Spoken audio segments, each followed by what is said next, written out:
നിങ്ങൾക്കറിയോ ഒരു കാലത്ത് അതായത് 2000-ന് മുന്നെയാണ് നിങ്ങൾ ജനിച്ചതെങ്കിൽ റിലേറ്റ് ചെയ്യാൻ പറ്റും. വെറും 100 രൂപയ്ക്ക് നിങ്ങൾക്ക് 2 സിനിമ തിയേറ്ററിൽ പോയി കണ്ടിറങ്ങാൻ പറ്റും. പക്ഷെ കാലക്രമേണ ടെക്നോളജി വളർന്ന് തിയേറ്ററുകളൊക്കെ മൾട്ടിപ്ലെക്സ് ആയി. കുറേ അധികം ടെക്നോളജീസ് തിയേറ്ററിനകത്ത് തന്നെ വന്നിട്ടുണ്ട്. 4K projection, satellite, Dolby Atmos, ഇങ്ങനത്തെ ഓരോ നൂലാമാലകളൊക്കെ വന്നതിൻ്റെ കൂടെ തന്നെ ടിക്കറ്റിൻ്റെ പ്രൈസും ഒരു രക്ഷയില്ല.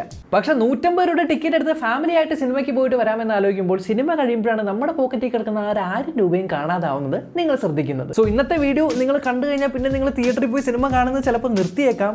പക്ഷേ 10 ഡേർട്ടി സീക്രറ്റ്സ് നമ്മുടെ മൾട്ടിപ്ലെക്സുകാർ നമ്മളോട് ഉപയോഗിച്ച് നമ്മുടെ കയ്യിൽ നിന്ന് എങ്ങനെയാണ് പൈസ പിഴിഞ്ഞെടുക്കുന്നത് എന്നുള്ളതാണ് ഈ ഒരു വീഡിയോ. നിങ്ങൾക്ക് ഓർമ്മയുണ്ടോ, പണ്ടൊക്കെ വീടിൻ്റെ അടുത്തുള്ള തിയേറ്ററിലൊക്കെ ഒരൊറ്റ സ്ക്രീൻ മാത്രമേ ഉണ്ടായിരുന്നുള്ളൂ. ഏതാണോ ഏറ്റവും ലേറ്റസ്റ്റ് ആയിട്ട് വന്നിരിക്കുന്ന സിനിമ അത് അവിടെ പ്ലേ ചെയ്യും. ചിലപ്പോൾ മോർണിംഗിൽ ഒരു സിനിമ, ഉച്ചയ്ക്ക് ഒരു സിനിമ, വൈകുന്നേരം ഒരു സിനിമയൊക്കെ മാക്സിമം വരും. പക്ഷേ ഇപ്പം അങ്ങനെയല്ല, മൾട്ടിപ്ലെക്സുകളാണ്. ഒരു തിയേറ്ററിനകത്ത് തന്നെ നിങ്ങൾക്ക് 10 സ്ക്രീനുകളൊക്കെയാണ് വരുന്നത്. സോ ഇവിടെ ആൾക്കാരുടെ മൈൻഡിൽ വരുന്നൊരു സൈക്കോളജിക്കൽ ആയിട്ടുള്ള തോട്ട് എന്ന് പറയുന്നത്, ചുമ്മാ അലഞ്ഞു തിരിഞ്ഞ് മാളിലൊക്കെ പോകുന്നവരെ ഈ തിയേറ്റർ കാണുമ്പോൾ കുറേ അധികം സിനിമകളുണ്ടല്ലോ, എന്നാൽ ഏതെങ്കിലും ഒരു സിനിമയ്ക്ക് കയറാമെന്ന് പറഞ്ഞ് ഓട്ടോമാറ്റിക്കലി സിനിമ തിയേറ്ററിലേക്ക് കയറി പോകുന്നു. അല്ല, മാളിൽ പോയി കഴിഞ്ഞാൽ ഫുഡ് അടിക്കുക അല്ലാണ്ട് വേറെ ഒന്നും ചെയ്യാനില്ലല്ലോ.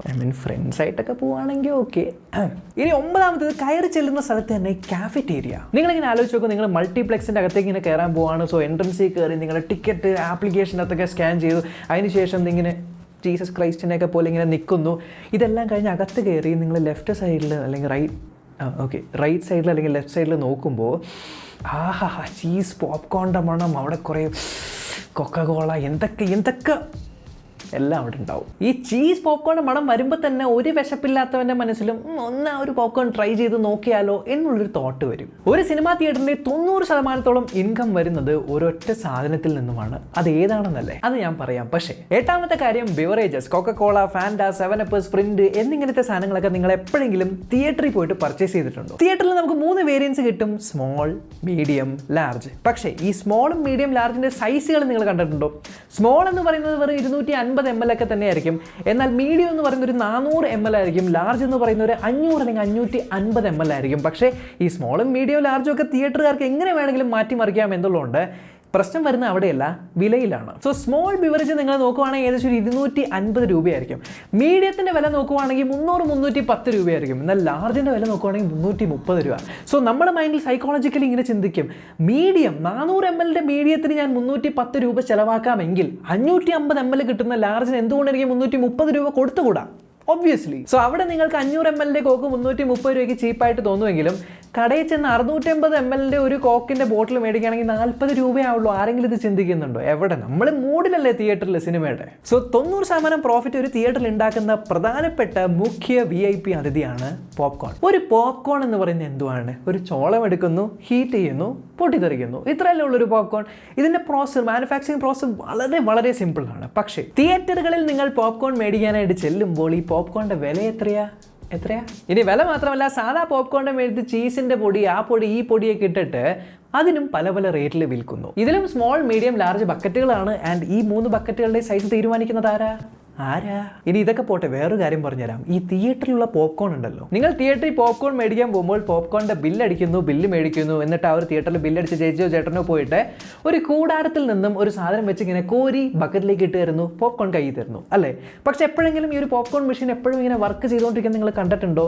വളരെ ചുരുക്കം പ്രാവശ്യം. സോ പെരുന്നാൾ ഉത്സവമൊക്കെ നടക്കുന്ന പറമ്പിൽ എപ്പോഴും ഇങ്ങനെ പൊട്ടിക്കൊണ്ടിരിക്കുന്ന പോപ്കോൺ എന്തുകൊണ്ടാണ് ഈ തിയേറ്ററിൽ മാത്രം പൊട്ടാതെ ഇങ്ങനെ ഇരിക്കുന്നതെന്ന് വെച്ചാൽ, ഒരു പോപ്കോൺ ഏകദേശം 2 മുതൽ 3 ദിവസം വരെ ഒരു കുഴപ്പമില്ലാതെ സർവൈവ് ചെയ്യാൻ പറ്റും. ജസ്റ്റ് ഒന്ന് ചൂടാക്കി കഴിഞ്ഞാൽ മാത്രം മതി. ആ ഒരു ചൂട് കൊണ്ട് നമ്മൾ ഫ്രഷ് പോപ്കോൺ ആണെന്ന് വിചാരിക്കും, പക്ഷേ 2 ദിവസം മുന്നേ ഉണ്ടാക്കിയ പോപ്കോൺ ആയിരിക്കും.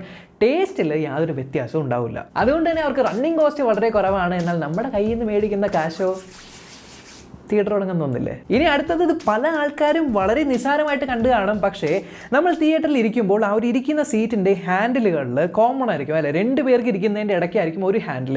ഈ ഹാൻഡിലുകളുടെ അറ്റത്തൊരു കപ്പ് ഹോൾഡർ കണ്ടിട്ടുണ്ടാവും. സോ ഈ കപ്പ് ഹോൾഡർ അവിടെ കാണുമ്പോൾ നമ്മൾക്ക് ഓട്ടോമാറ്റിക്കലി നമ്മുടെ മനസ്സൊരു ചിന്ത വരും, അതിനകത്ത് കപ്പ് വെച്ചാൽ എങ്ങനെ ഇരിക്കും, അതിനകത്ത് കപ്പ് വെച്ച് നോക്കാം എന്ന് പറഞ്ഞ് പല ആൾക്കാരും ഇൻ്റർവെൽ സമയത്ത് എന്തെങ്കിലും മേടിച്ചുകൊണ്ട് വരുന്നു. പ്ലസ് നിങ്ങളുടെ തൊട്ടപ്പുറത്തിരിക്കുന്ന വേറെ ആരെങ്കിലും ആണെങ്കിൽ അവർ മേടിച്ചൊരു കൊക്കക്കോളയോ ഫാൻറ്റയോ അതിനകത്ത് കൊണ്ടുവച്ചാൽ നമുക്ക് കൈ വെക്കുമ്പോൾ അതിങ്ങനെ മുട്ടിക്കൊണ്ടേയിരിക്കും. അപ്പോൾ നമ്മളും കൈ ഇങ്ങനെ മാറ്റുമ്പോൾ ഓട്ടോമാറ്റിക്കായിട്ട് ആ ഒരു സാധനം ശ്രദ്ധിക്കുകയും നമ്മൾ മേടിച്ചൊരെണ്ണം ഇവിടെ വെക്കാനുള്ള സാധ്യതകൾ കൂടുകയും ചെയ്യും. ഇനി ഇതിനെ പ്രോത്സാഹിപ്പിക്കാനായിട്ട് തിയേറ്ററുകാർ ചെയ്യുന്ന വേറൊരു പണിയാണ് outside food is not allowed inside a theatre.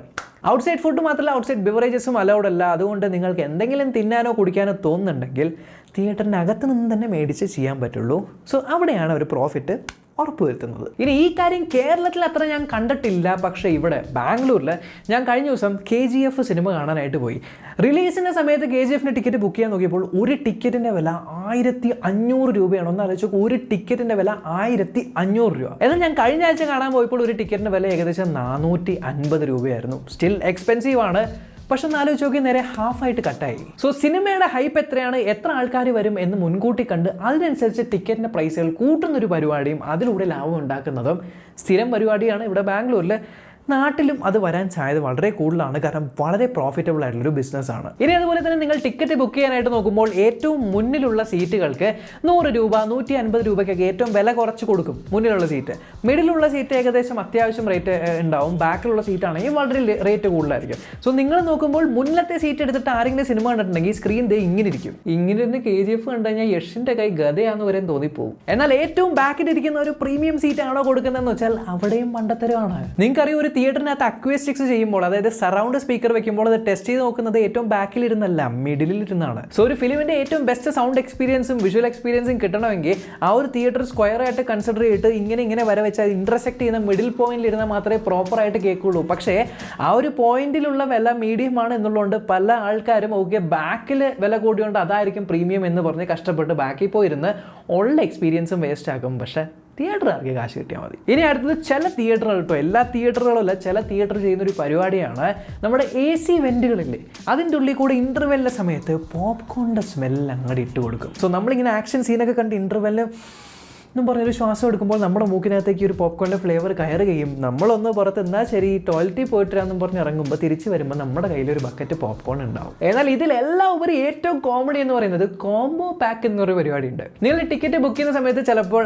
Add A popcorn, add A coke അല്ലെങ്കിൽ ആഡ് എ ബിവറേജ് എന്ന് പറഞ്ഞ ചില ഓപ്ഷൻസ് വരുമ്പോൾ കോംബോ പാക്ക് 500 രൂപയ്ക്ക് നമുക്കൊരു ലാർജ് പോപ്കോണും 2 പെപ്സിയും അല്ലെങ്കിൽ 2 കൊക്കോകോള എന്നൊക്കെ പറഞ്ഞു വരും. അയ്യോ 500 രൂപയ്ക്ക് പോപ്കോൺ, പെപ്സി, എക്സൈറ്റഡ് ആവും. സത്യം പറഞ്ഞാൽ അത്രയും പോപ്കോണിൻ്റെ ആവശ്യം ഉണ്ടാവില്ല, അത്രയും പെപ്സിയുടെ ആവശ്യം ഉണ്ടാവില്ല. പക്ഷേ നമുക്ക് അവിടെ ലാഭം വരുന്നുണ്ട് എന്ന് പറഞ്ഞ് ഓർഡർ ചെയ്ത് ശരിക്കും 500 രൂപയ്ക്ക് നമുക്ക് മൊത്തം കിട്ടുന്നത് ചിലപ്പോൾ 510 രൂപയായിരിക്കും ഇൻഡിവിജ്വലായിട്ട് മേടിച്ചാൽ നമ്മൾ ആ ഒരു 10 രൂപ ലാഭിക്കാൻ വേണ്ടി ആവശ്യമില്ലാത്ത സാധനങ്ങൾ വാങ്ങി കൂട്ടുന്നു. ബട്ട് ഈ കാര്യങ്ങൾക്കൊന്നും നമ്മൾ തിയേറ്ററിനെ കുറ്റം പറഞ്ഞിട്ട് കാര്യമില്ല. കാരണം തിയേറ്ററും ഒരു ബിസിനസ്സാണ്, അവർക്ക് പ്രോഫിറ്റ് ഉണ്ടാക്കാൻ പറ്റുന്ന അവരുടെ സ്മാർട്ടായിട്ടുള്ള മൂവ്സ് ആണ്. ആൻഡ് അതിൽ ആൾക്കാർ വീണ് പോകുന്നു എന്നുള്ളതുകൊണ്ട് നമുക്കൊന്നും ചെയ്യാനായിട്ട് പറ്റില്ല. ബട്ട് സ്റ്റിൽ ഇങ്ങനത്തെ കാര്യങ്ങളൊക്കെ നടക്കുന്നുണ്ട്, അറിഞ്ഞിരിക്കുക. ഈ ഒരു വീഡിയോ ഇൻഫോർമേറ്റീവ് ആയിട്ട് തോന്നി ഉറപ്പായിട്ടും ചാനൽ ചെക്ക് ചെയ്യാനും ഇതുവരെ സബ്സ്ക്രൈബ് ചെയ്തിട്ടില്ല അല്ലെങ്കിൽ സബ്സ്ക്രൈബ് ചെയ്യാൻ തൊട്ട് സൈഡിലെ ബെല്ലൈക്കൻ ക്ലിക്ക് ചെയ്ത് ഓൾ നോട്ടിഫിക്കേഷൻ എനേബിൾ ചെയ്യാൻ മറക്കണ്ട. നമ്മൾക്കിനി